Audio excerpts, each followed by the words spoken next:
Welcome to the first episode. We are calling this thing Misaka. It is a name that we have lovingly stolen from an anime character, actually, that first introduced us to this concept that is essentially looking at your life as a series of smaller lives. Your past and all the past iterations of yourself are these separate lives that we're calling Misaka. These different versions of you, these different beings that you've lived that are born and die just like you do in your regular life. And it's a concept we've gotten a lot of value out of, and we've been able to really apply it to every scenario that we've tried in a way that is beneficial, right? So it's looking at your life as many lives, taking value from your past iterations and applying them to your future iterations. This first episode is really about laying the foundations and trying to lay out this concept as clearly as possible, so that as we move forward with this podcast, there's an understanding of what Misaka is and how to start applying it to your own life. Hope you guys enjoy. All right, so we're calling this thing Misaka. Yeah, that's where we start. And I think the best way to start, because we've sort of stumbled on this concept and we've had a few conversations about it, none of them being recorded. I think we've had actually only two conversations about it.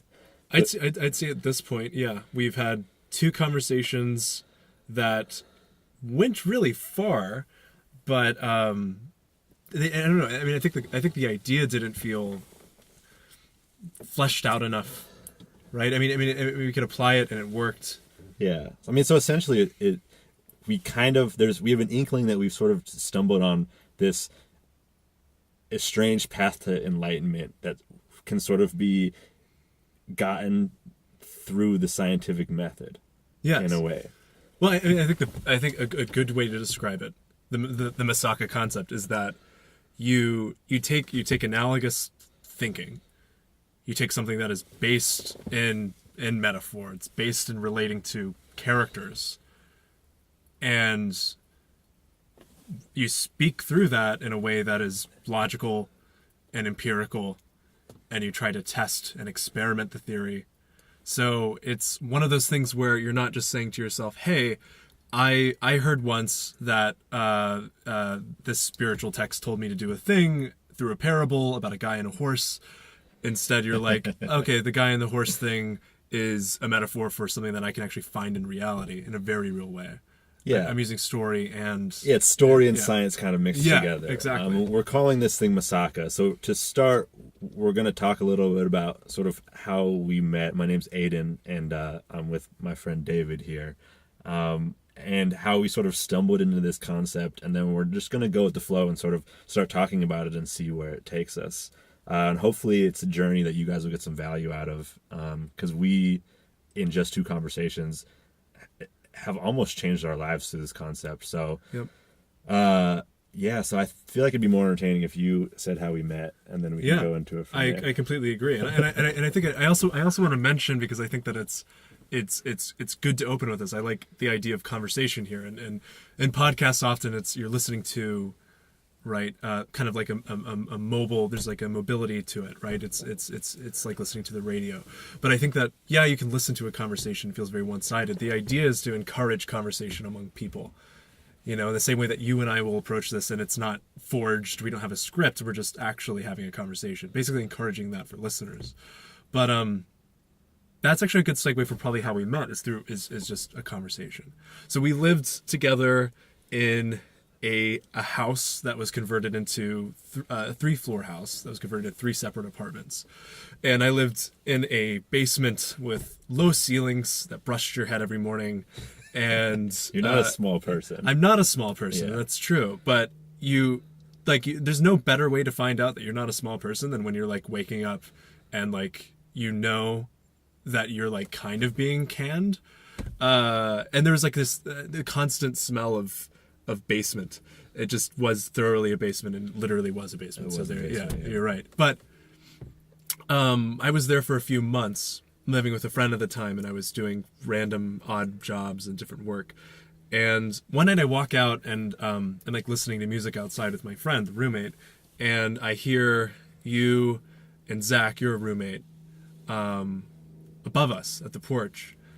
And we played two completely different songs. One song that was like hip hopish and confusing, and then the next song was like folky. And then I heard your voice, the lower octave of the two people talking, and you said, you're like, wow, that was really different. Like, you just commented on it very kind of freely. And then I changed the song self-consciously, and then I like poked out my head and I looked up, and you were peering over the porch, and you're like, oh, hey guys. And I have no recollection of this, just so you I know. have like too good of a recollection of it. I think this is the one of the problems with having good memory. One of the problems of being able to remember stuff is that I may have been drinking. I think you were. I think that I was. Maybe that's the problem. I was too sober. You were drunk. You were on a porch. I was not. And I had a lot of hesitation in coming up to say, hey, but because of the drunkenness and also because of the person that you are, you very confidently invited us up. And so my friend and I came up and we met and we talked. And there was, I don't know, there was that immediate distance that you have between two people when you first meet, but also between two people when you actually have an interest in being more than just a person who has random interest in things. Somebody that actually has had life experience or valued it. And so, am I the one who said life experience? Is that what's happening right now? Yeah. Okay. life experience. And so like we didn't hit it off the first time very well. Like I guess it was basically just very dark, and I listened to you talk, and you mostly talked to the friend, and I just listened. And my impression was, here is a person who's drunk and outspoken. And all you thought was, this is a drunk dude. Yeah, cool. Yeah. I basically very easily minimized it to just a little tiny object finder that said, drunk person, I'm just gonna listen. Yeah, I imagine like the Terminator vision as like the robots going into Target, and it like locks onto me, and it's like looking like it's like and it knows Target your blood dot, and it's like no drunk person, and like it turns green, and then you like move on. Yes, okay. And it also shows like a logical curve of whether or not they're gonna throw up in the next hour, and that's like the main defense. Was throwing up a vomit shield? Was I gonna throw up in the next hour? You seemed like one of those guys that has drank alcohol before, which is good. I don't think I threw up that night. So you didn't throw up, and you didn't throw up in the middle of the conversation. Yeah, you didn't throw up on us, so there was no need for a vomit shield. I consider that a success. I consider not vomiting during a conversation a success. Yeah. That's actually where I keep the bar. You guys were downstairs, we were upstairs. Yes. There will be. Music was playing. I invited you up. I was drunk. Yes. You listened and saw me as a drunk dude. Yes. Well, and that was there was. I mean, part of it was distrust, but part of it also was fault on my end, because I kind of brushed it aside instead of just seeing that, okay, here are two people that are just maybe I feel amenable to having roommates. I feel amenable to having people above me. I'm not gonna dash away. So I don't know if you guys have noticed yet, but David's a boy genius, and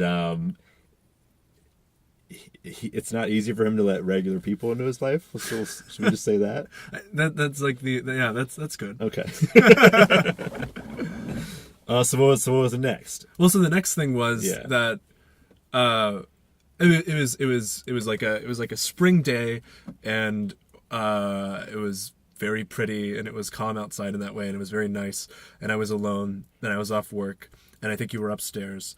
And I think I just kind of decided randomly to come upstairs and interact with you. And I think part of it was mostly spurred by aloneness and not wanting to be alone. And then another part of it was there was at least a small impression that I had that I might be able to interact with you.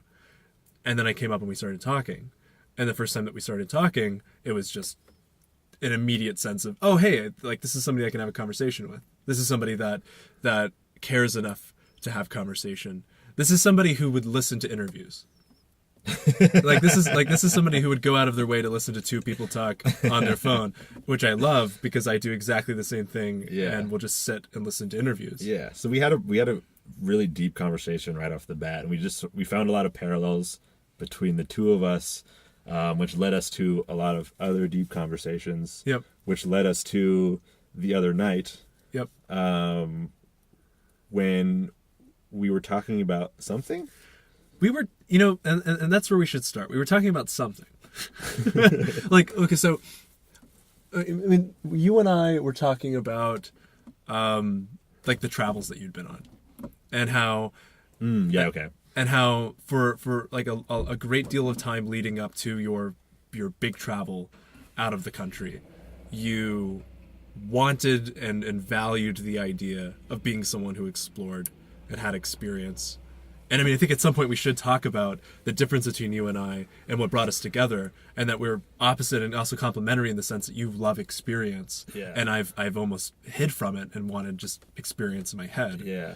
Okay. So yeah, I remember. So we were talking about how I went to Asia and I did this web series called Wonder Junkies, and I sort of conceptually segmented the episodes of this web series into sort of a life cycle. Yep. Where it was episode 1 was birth, episode 2 was childhood. Because essentially, like when you go to somewhere that's completely different, you kind of have to start life over, where like you first have to learn how to use the bathroom and cross the street and do all these basic things that, like, it's almost like you're growing up, and then you build confidence within this place where it's totally different culture and totally different people, totally different language, and then when it's over, there's kind of this death.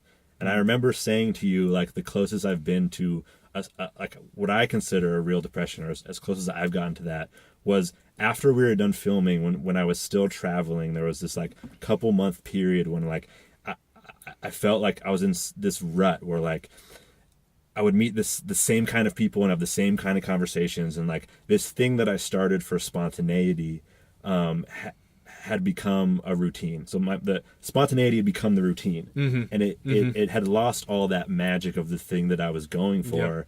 And I had it distilled in my head that like this is the life I'm going to live forever. And I realized that I didn't like it. And that sort of depression brought you into this idea that you actually found in an anime. About sort of that, like, living a full life within a life. Yes. And you brought up Misaka, which is what we're calling this. Yeah. So talk about the anime. Well, I mean, it's funny.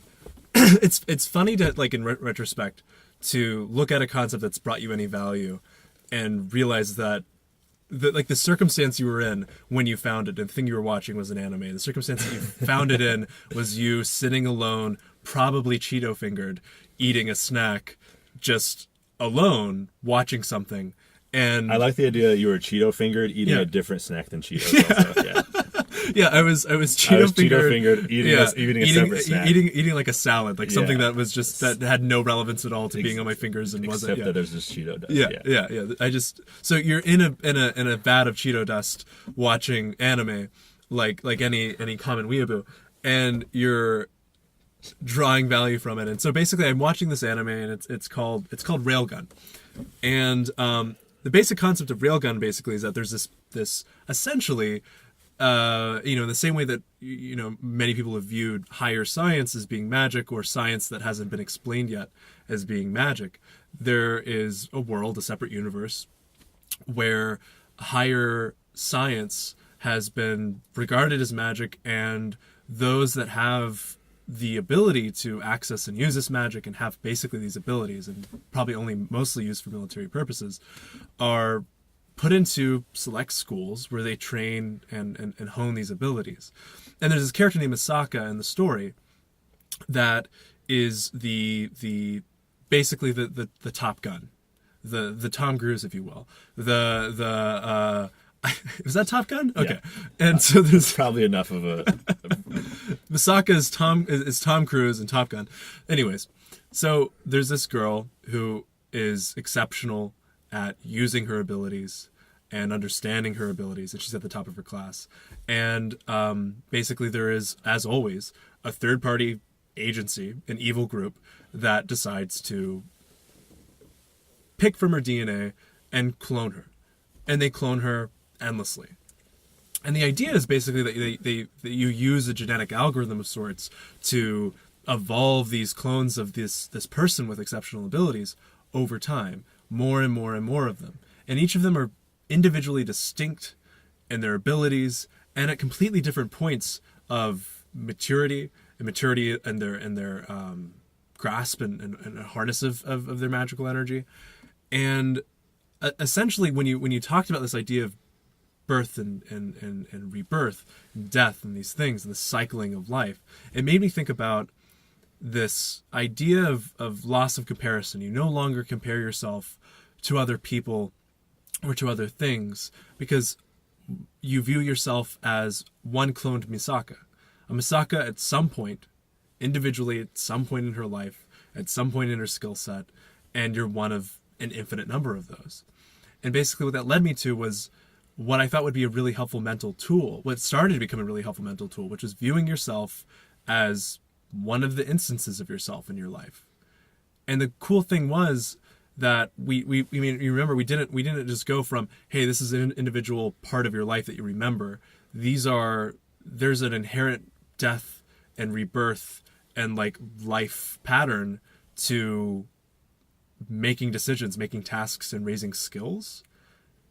And then we started kind of spiraling more and more, and we started to realize, hey, we can think of the process of life and death as it reoccurs in your life as being represented by many different characters or Misakas, clones of yourself. I remember we applied it to that scenario, that sort of travel scenario, where it was comparing like me doing this project as that was the birth of that.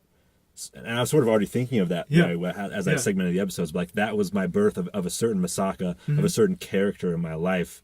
And once the project was over and I kept traveling, that's when that Misaka should have died. Yep. Right? Yep. Because this whole process is a bunch of separate lives lived within your life. Right? And the fact that I didn't let it die, that I stayed there and I kept doing the thing. That's what resulted in the depression. Yeah, it resulted in the depression because I was sort of letting that Misaka decay, that character. I was letting that thing decay and it was already dead, and I was trying to like sort of drag its dead body around. And the weight of that brought me down as a person. So we kind of got intrigued of how perfectly that sort of fit, and we started trying to apply it to different situations in our lives where and sort of classifying them. Right, almost as a scientist would of we've now discovered all of these different creatures, these different things that are living within our own lives.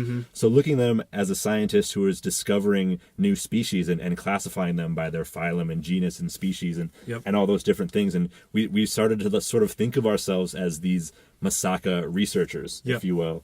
And so that was my travel Misaka, and you can have your giving Misaka, and you can have your social situation Misaka, and it's all these things where you let them be born in your life, and they grow and learn and get old and they die, and sort of the idea is that you live all these lives within your life, and the first step is to sort of look backwards as a researcher and look at your life and start to classify all the different, sort of point out and then classify all the different lives that have been lived up to this point, all the different versions of you that there are to the present. And then what we found was really fascinating with that is once you start to do that and you can see these sort of individual lifespans within your past, you can then turn your focus forward. And when there's a new scenario or a new situation, you can pull on all these different lives that you've lived. And you can say, hey, I need this Misaka from 2004. That this one was really about like learning to trust myself, and I need that for this scenario. So you can pull on all these past lives that you've had, pull knowledge from them, and use them to fit any situation you have moving forward. And it almost showed us that it's kind of pulling yourself outside of yourself, looking down at your life and all the as sort of the human race almost as a god would. Yes. And you're sort of looking at yourself as a god would look down on the human race. And you can then now contort and control and choose the way that you will act and be and become for what the situation needs. Yeah. Is that fair? I think that one of the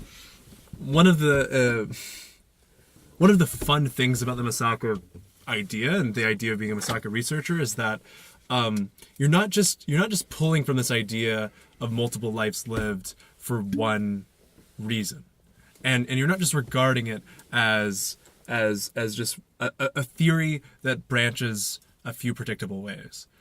And the reason why I bring that up, the reason why I bring up the complexity of the theory and why it's almost challenging to talk about, is that there's so many options for how you can view your life through this theory. And to give a good example, in a way, viewing Misakas around you, it's a lot like a mnemonic device, or it's like something that captures a memory or data. Right? It doesn't matter what it is you're talking about. The fact is that... What's an example of something that captures data? Let's like make all these things you're bringing up concrete. For sure. Yeah. I mean, one way you could view it is like a picture with a caption. So a meme. A meme. Literally a meme. And actually, there's a lot of truth in that. I mean, that if you... I mean, a lot of people that have eidetic memory or choose... to train their ability to memorize things tend to just do associative thought experiments, associative things. So I associate, if you have a Roman room, if you're using like the method of Laci or whatever, you have a space that you remember and you associate whatever abstraction with a concrete visual object. Sort of the Sherlock Holmes style, where he has a memory palace, and every memory he has, he actually visualizes himself going into the house and putting it into a shelf or into a filing cabinet in a certain spot. Yes. And then when he needs it, he can mentally go into that filing cabinet and pull it back out, and that brings the memory back. Exactly. Okay. And so what I'm basically trying to imply is that viewing a situation, an idea, a memory, anything as a character like a Misaka, it doesn't matter how you view the Misaka. It can be the anime girl that you may know of from the show or not. But in general, though, it's basically, giving a name to something that represents a part of your life, and then giving it a faculty in your brain makes it so that you have a really solid tool chest to use at will. I mean, for instance, like if I right now have this conversation with you, if I want to use the life and death cycle, if I want to think about it as this conversation started as an infant, and then it learned to speak, and then it learned to grow, and then it was cultured, and then it was raised. And if you formed that creature inside of this conversation, and all it knew was this conversation, it would be exceptional at this conversation. It would be really fucking good. It would be like undeniably the best at this conversation. For sure. So I guess to de-abstract a bit, it's essentially if your life creating certain tools to get through the point of your life you were in. Right. So like when I was in high school, I was super into partying. So I had like, I call that my party Misaka, where like it was born into this thing. And I was like hanging out with my friends, and that's what my life was about. And I used that tool of like partying and hanging out with my friends to get through the trials and tribulations of high school. It was always my fallback. And then when I moved on out of high school, I let that die. Right, that part of me died, and I created a new part, and I went to school in Boston, and that was sort of my get out of my comfort zone Misaka, right? So like that was all about like trying new things and getting out of my comfort zone and being alone and figuring out what I was all about, and that sort of died after college, and like that was that Misaka, and then I went into that travel Misaka that I told you about. So it's like it's these Misakas are created as a tool to get you through the part of your life that you're in, right? Mm-hmm. And the beautiful thing about it is by looking at it as a life, there's a very obvious birth and death to that piece of you, right? And that's how you grow, is like by letting something new be born is just as important as then letting that thing die, and you've learned from it, and then the next one that's born is going to be able to take from all the experiences, all the past lives that you've had, and be able to create a more complicated and advanced and adult and sophisticated life, more nuanced, from all the past lives that you've had. So it's kind of like the reincarnation idea. Mm-hmm. But instead of you living a bunch of lives after this one, it's living a bunch of lives within this one. so like I always found myself, even before this concept, I would sort of theme all of my years. So I would say, like, this year, let's say, for example, 2017 for me, or 2018, fucking time, was about responsibility. So I would, I wanted to sweat every day. I ate more vegetables. I made my bed every day. Just like these basic things of building discipline and responsibility. And I found a lot of value from that. And after this concept, I've now looked at that as like I birthed this responsibility Misaka, and now I'm letting this thing live its life within me, and I'm looking at it as a sort of a separate entity. I'm pulling myself out of myself to look down. Again, it's kind of like a god looking at this civilization living below you and watching people be born and die and pulling the strings where you need to make sure everything works out. And it's we've yet to find a way that it can't be applied to. We can't like a form that it doesn't fit. Yeah. So we wanted to start this thing where we sort of come, maybe once a week or so, and talk about sort of our lives and how the Misakas fit, and we think the tool of the Misaka itself and that viewpoint of learning from your past lives and living a bunch of lives and having a bunch of different selves within you has already, within a couple of conversations, brought so much value to us. So we're hoping that it would also bring value to other people as well. And yeah, it's just been sort of a fascinating past couple of conversations. So we just want to record it and see what would happen, right? Yeah. I mean, and I think that almost like a great space to start with the first podcast, besides just laying down the foundation of what Misaka is playing with it a little bit, applying it a little bit. Kind of like let's do a little memoir thing, where we say to each other, hey, here are some instances of my life that I can apply the Misaka thing to. And it can be, right now we can look at different moments in our lives where we probably grew Misakas, and we can apply it to this conversation right now. And actually, a great way to approach this might be, how do you communicate the Misaka thing?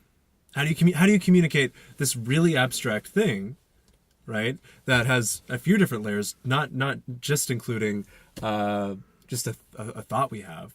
How do you communicate that clearly to an audience that may have no idea probably for starters, doesn't know what a Misaka is? Because they're basically talking about like a really cool Pokemon that makes you feel better. And so I think that a great way to start would be, hey, let's use some Misakas from our life to make this idea more accessible. Yeah, we should do that. So, I mean, a good place to start might be, what previous conversations have you had that started and ended with maybe just a random passerby or person of interest, someone very different from you, where you were able to convince them or persuade them or communicate to them something that was difficult to communicate? And in what way is that a Misaka that lived and died in that moment? What is that Misaka called? And how does that aid communicating this concept? Because what's really cool is just by talking about that, just like being in reference to that at all, we're actually communicating what Misaka is. It's sort of like this huge collection of Misakas that have been conversations, which is just an instance of a type of Misaka, will help us allow to communicate, hey, this is what a Misaka is. I have a good one. Okay, good. Okay. Okay. So like I made puppets for a while. That was just something, and I really liked the idea. Anything that starts with I made puppets for a while. But for a while is either going to be the funniest story you've ever heard, or like the saddest story you've ever heard. I'm hoping it's going to be the former. Yeah, it's going to be the latter. Okay. Well, let's get into it. We got whiskey, so we're fine. Yes. So, I mean, for starters, I've had conversations with people where I told them I opened with I was a failed puppeteer, which in a very real way is like in the same family as like, oh yeah, I used to be a mime, and they're like, you used to be a mime. What went wrong? Also, what went wrong to make you start being a mime? And to give some context for that, basically I started when I was very young, making puppets with kind of like an old figure that I always thought of as Gandalf. I always like thought of him as Gandalf, although he was kind of wider. And, David had a lot of friends growing up. yeah, as you can tell, I definitely wasn't. I wasn't one of those kids that played with sheets too much. Like plays with sheets. Like, is that not a thing? No. What do you do? Like, you know, in your mind, yeah. what do you imagine other children doing with sheets? Putting them on their body. Wait, there aren't a lot of options here, are there? That's about it. All right. Besides sheet play, I met a man who later became a mentor who was... you met a man through puppets. I met a man through puppets. Do you want to just like take... Is this going to get really sad? Do you want to just take each individual puppet quote and just use that? Like, let's just do a supercut of sad puppet We're going to, like, quotes. as we put the title up, it's going to be like New York Times says, I met a man through puppets. And, like, we're just going to use all your puppet quotes. You know what would like, be more sad was a man met puppets through me, slightly, or I met or like... Feels equally sad. It does. I don't know about more. I met a puppet through a man. All right, so you met a man through puppets. I met a man through puppets. And he was a very good man. Who was, and I had never realized this was an actual thing, was a professional puppeteer, a traveling puppeteer. And I guess puppeteers have to travel to make money. I guess they have to go. I also love that this was your example of like, well, let's use it in our lives and make it more relatable. And then you go. I picked the most unrelatable concept. I've played with puppets. Yeah. Well, actually, maybe because it's so difficult, it makes it better. I have to work harder to prove that this is relevant. For sure, we're gonna find out very soon. I made puppets growing up, and a lot of them looked like angry dolls. And essentially, if you want to think of puppets as anything, and if they at all look like human people, sometimes they look like angry dolls. And I always thought they were beautiful. And I loved the idea of like having personifying an object and personifying something that is inanimate and giving life to something that doesn't have life. And you could do that through puppets, and it is illusion, and it is the kid's magic. And I thought it was really beautiful, and I really liked it. But the one thing that I never understood, the one thing that I never learned, and this happens when you grow up in a culture that other people don't share, such as puppets. I say this like everyone knows, but you don't know that puppets are creepy.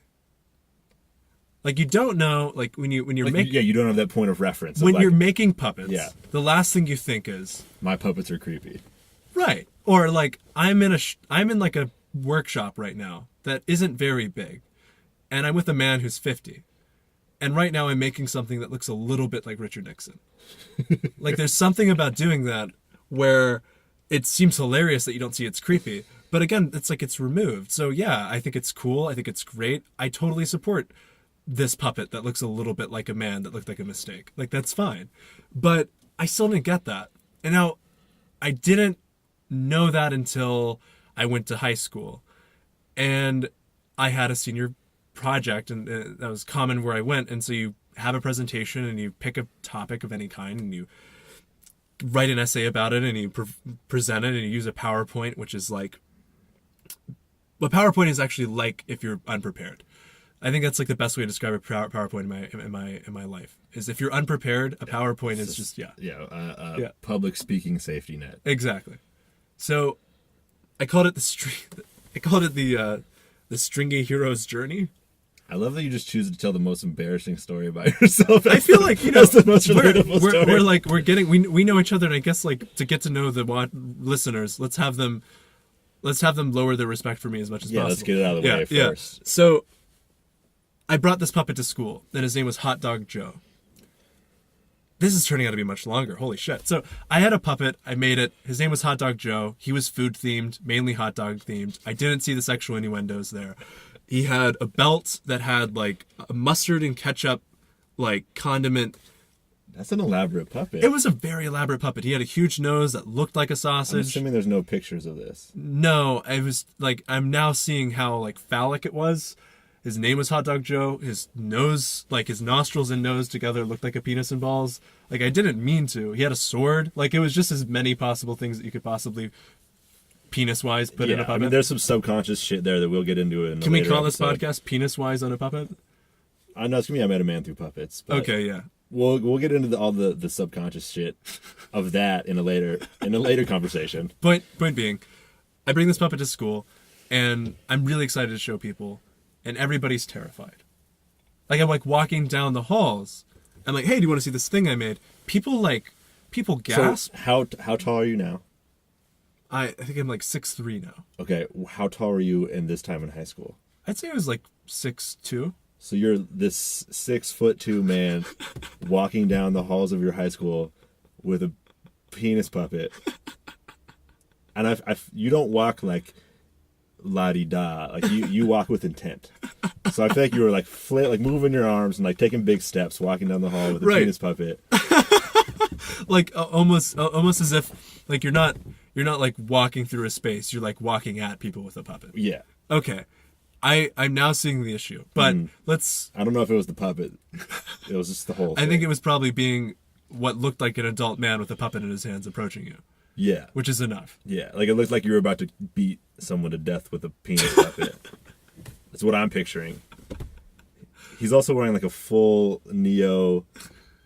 What would you even call that? I feel like appropriately, well, not appropriately, nicely, like to be nice to myself, I'd say it looks like a Neo. Yeah, Neo from the Matrix. Yeah, like what he wears. It's all black. It's a trench coat. Is it a trench coat? It is a trench coat. It's a trench coat. Yeah. Okay. Yeah. And I have always looked 25. I look 25 right now. I'm not 25, and I wasn't 25 at the time.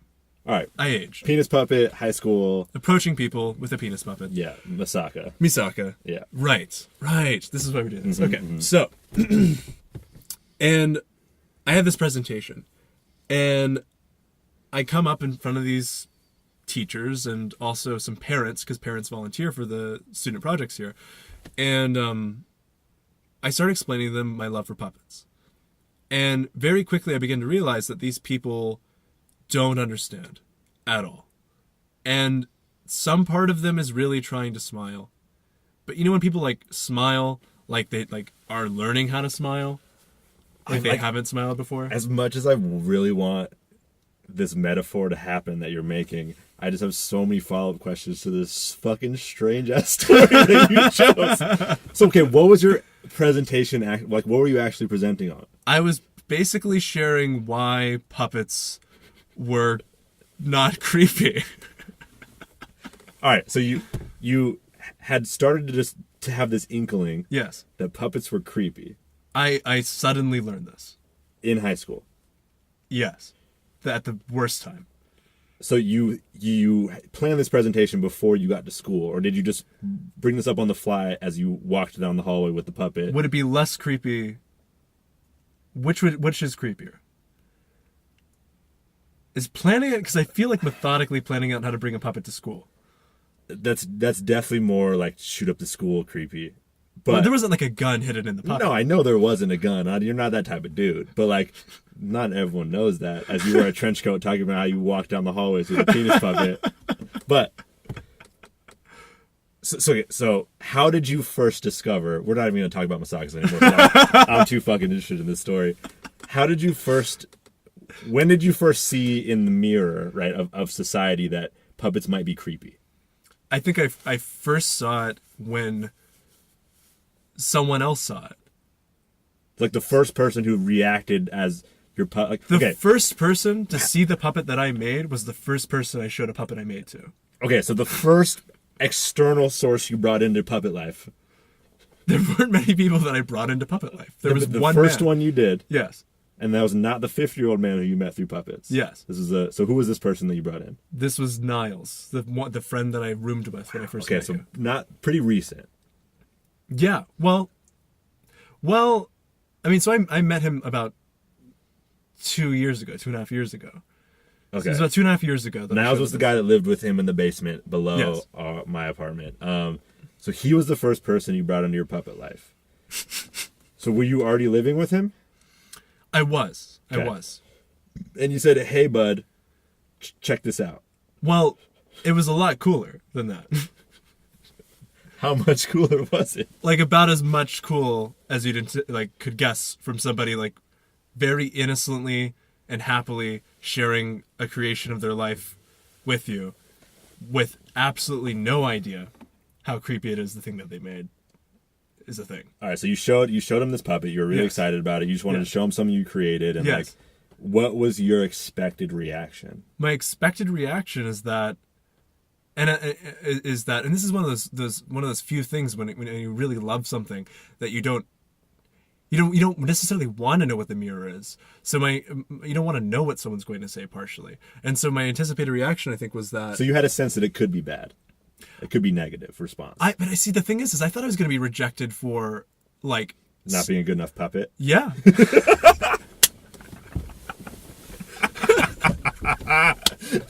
Oh, as someone who like comes at everything in such a meta way, that was such a like in the moment thing. Like, well, it was like the whole thing of puppets. I mean, I know I'm adding on I know it's creepier to say that I thought of it as a child, but like it wasn't like it was something that I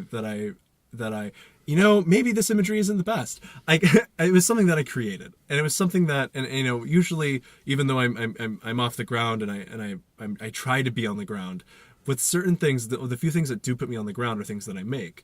And so my anticipated reaction was that he might. It's almost, you don't have a choice to be on the ground. Yeah. Like when you're creating something physical. Yeah. There's nowhere else to be. Yeah. Yeah. Yeah. Very much. I mean, because I think it's partially a matter of focus. I think it's also partially the matter of, like, almost in a way it is visualizing when I do it, visualizing yourself thinking through something that you physically do, as opposed to thinking through something that you think, which is as far off the ground as you could possibly get in terms of most things. Thinking about thinking. Yeah.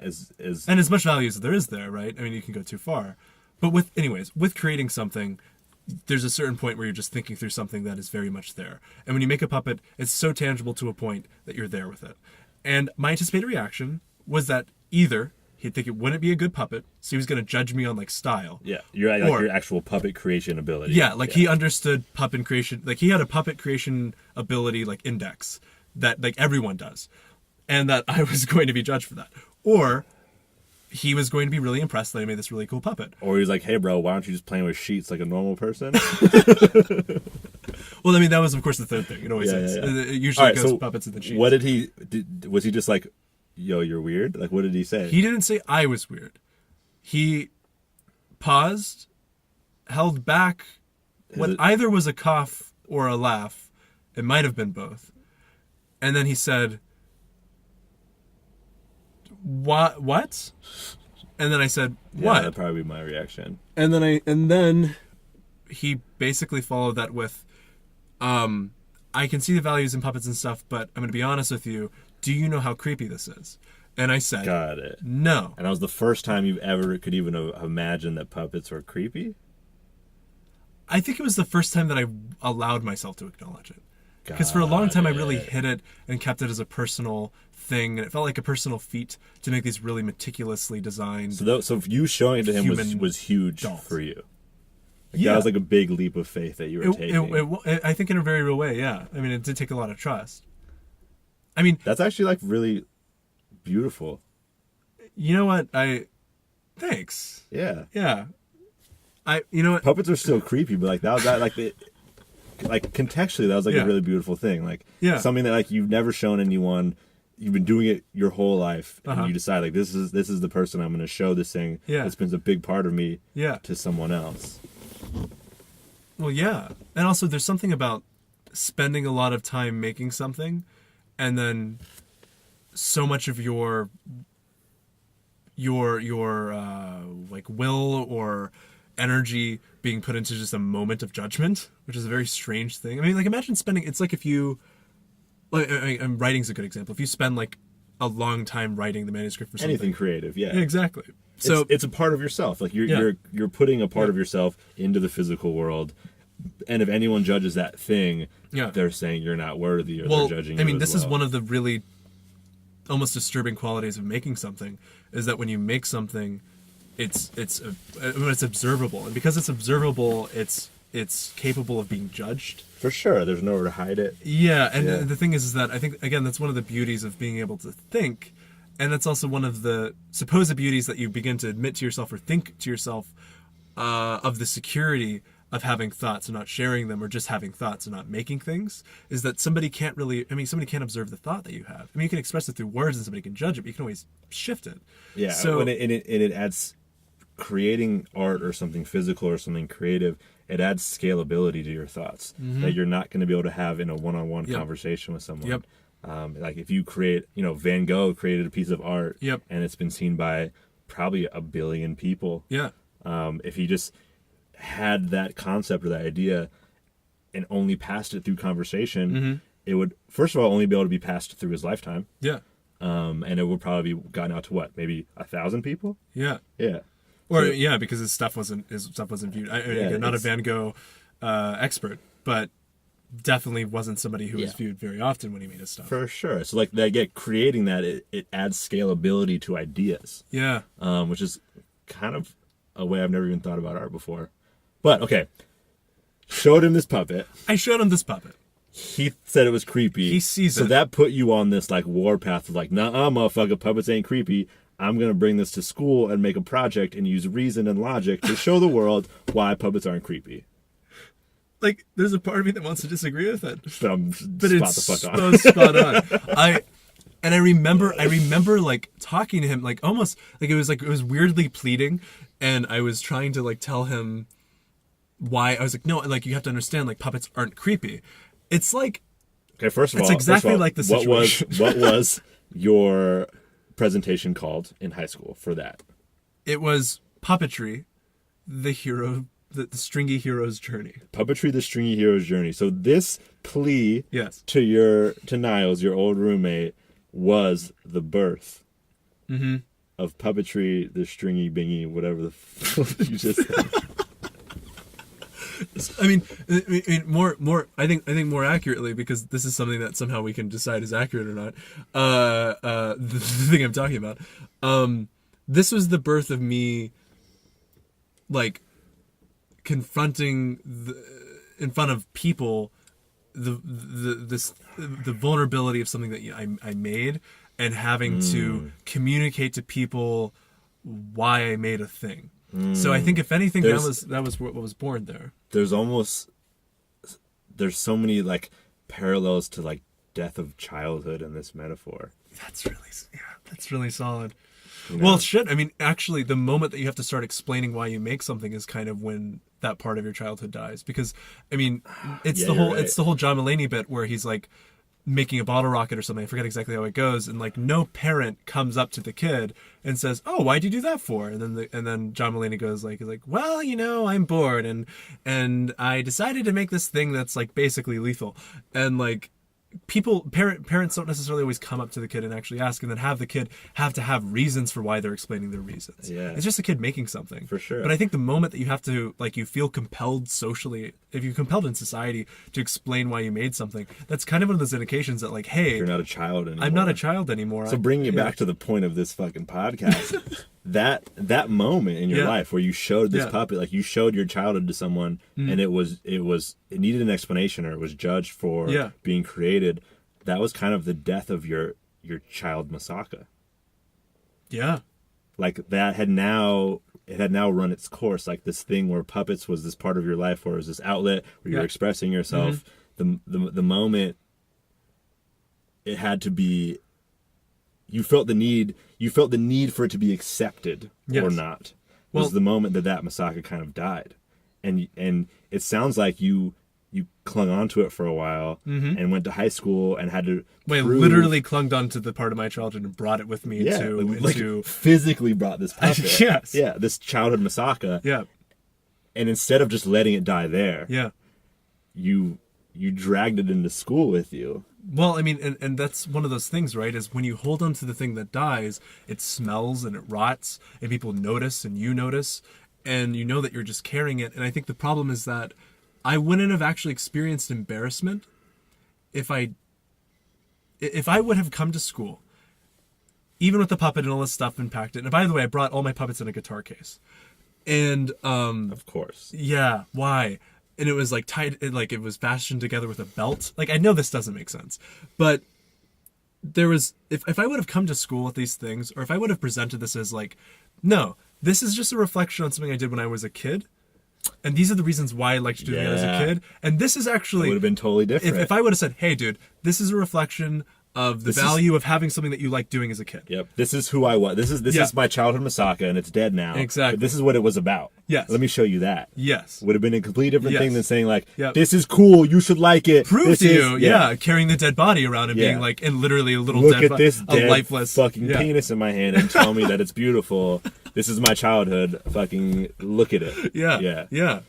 Well, I mean, I think one thing that'd be really important to talk about here is that obviously when you say like this part of my childhood is dead, when you talk about this Misaka that represents the childhood is dead, there's a real sense of like, there's like definitely a connotative thing there where you say, oh God, well the thing's dead, that's not good. But I basically think that the actual negative supposed thing is that when a concept or a part of your life or a thing ends, when you're transitioned out of it, that is supposedly when it dies. But the thing is that death, again, as it's supposed to be regarded, is really important and actually very good. And it can be really good. It just depends how you react to it. Well, because the moment something dies, something else is born. In this place, and that thing is stronger. So, like, let's say, like, the puppet thing was such a representation of his childhood Misaka. And he let that die. But the thing he learned from that chapter was that having this creative, grounding place of output brought value to him. Mm-hmm. So as that the thing might have not been puppets anymore moving forward, which is the rebirth, right? Yep. But the death of this puppet experience, this puppet whatever, this meeting men through puppets thing that you had going on, like that was important because it then allowed him to get rid of the puppet piece and just take away the skeletal structure, the Misaka, the life, the life lesson from that Misaka was that having this grounding creative output can get you out of your head and bring positive value to your life. And like that's the beautiful part of this concept is that it's this constant process of like having something be born and learn and using it for what it's good for you, like using it for how it's good for you at the time, and then knowing when it needs to die and not dragging it on and letting it die. Mm-hmm. So you have this sort of clean break, and then you can say, okay, I might have done this specific thing to make this Misaka grow, but by letting it die, I can now look at the life as a whole and take away the couple nuggets of wisdom from that life and use that in the next rebirth, the next iteration of the Misaka. Because there's never a space where there's not a Misaka existing, not a character or a life. Mm-hmm. It's as soon as one dies, another one is reborn. There's always something to take its place. Yep. And the goal is to be able to look at the lessons from the past Misakas and use those to make the next one better. Yeah. I mean, again, as weird as we got to that from a fucking 45-minute puppet story, that was actually a really good I'm example. really interested in actually how long this podcast has lasted, and if that was 45 minutes, because it did feel like an absurdly long amount of time. Yeah, but we got there. Yeah. That's all that matters. We got there. I guess, like, the other thing that's really helpful to riff off of what you just said is that if you think about a bunch of different organisms and just like a batch, like a genetic batch, as being, let's see. So one way to think about the Misaka theory is through, again, just the concept of evolution. Just the concept of basic natural selection, of gen algorithms and stuff.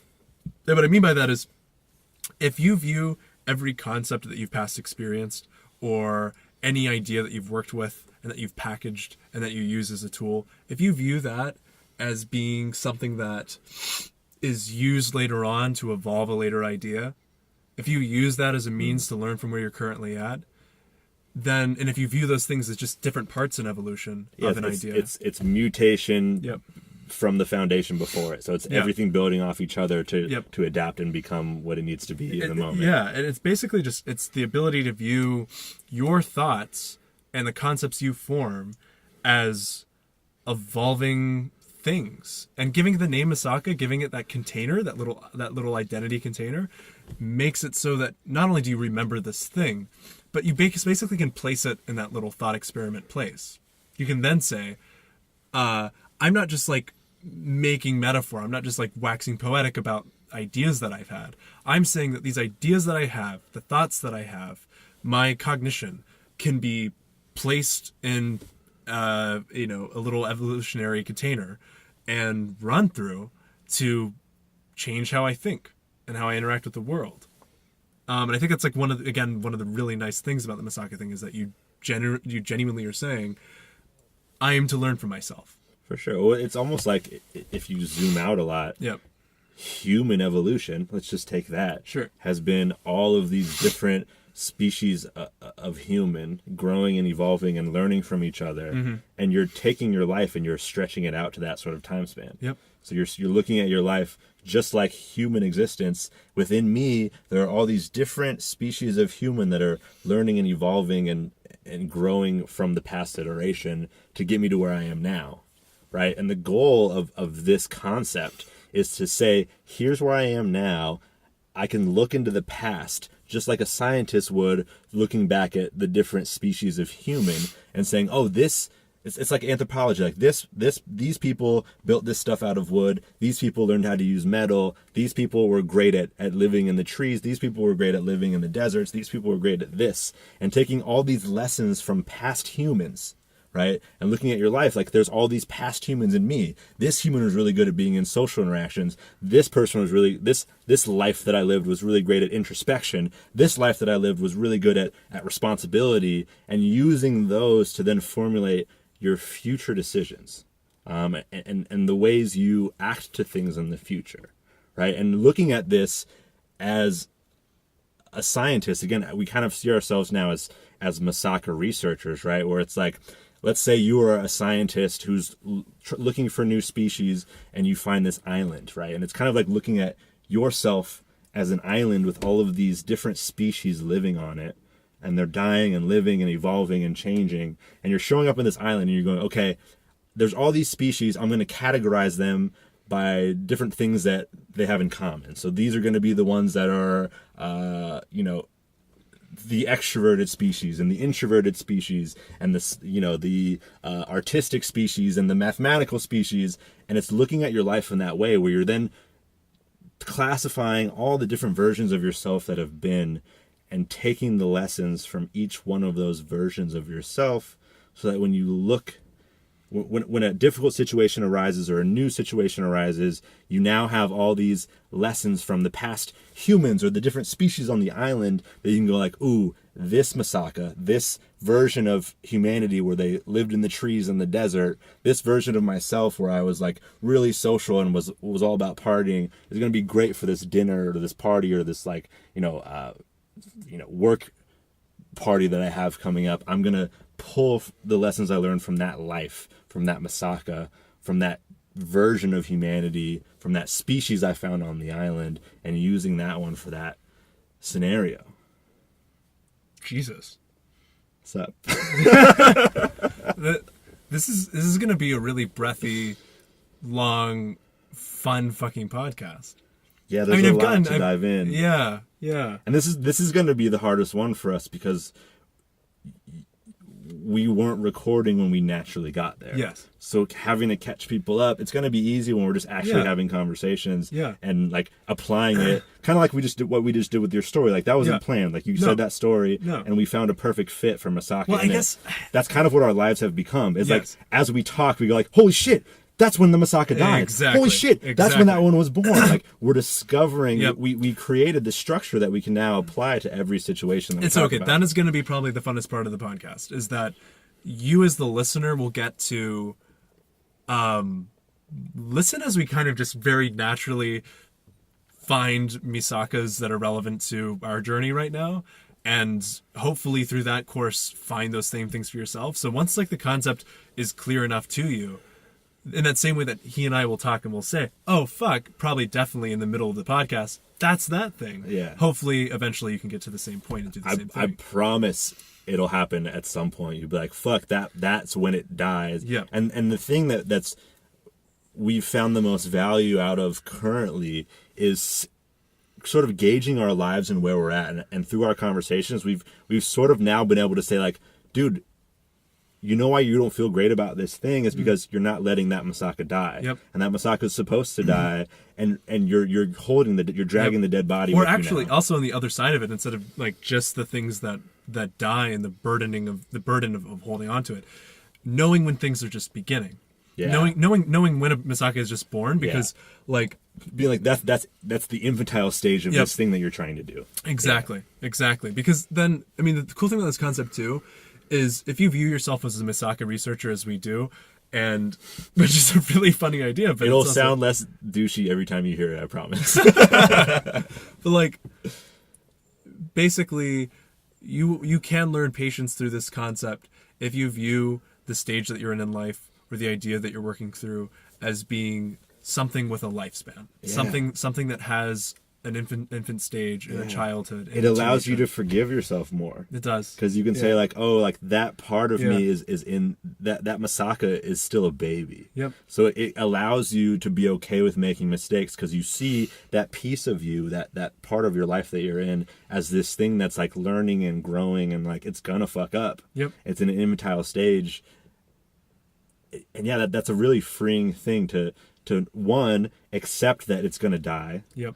And know that like it's okay when that piece of me is no longer valuable and there's no longer any use for it. It's okay to let that go. It's huge. And then the second piece is knowing that the next thing that comes, it's okay to make mistakes, and it's okay that it doesn't know what it's doing because it's still a baby. Yep. Yeah.